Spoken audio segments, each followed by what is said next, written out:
చక్కని సీతకి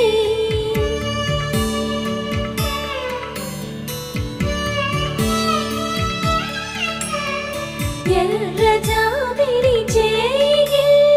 రాముడేడని అడుగుతుంటే చూడలేదని పెదవి చెప్పే చెప్పలేమని కనులు చెప్పే నల్ల పూసై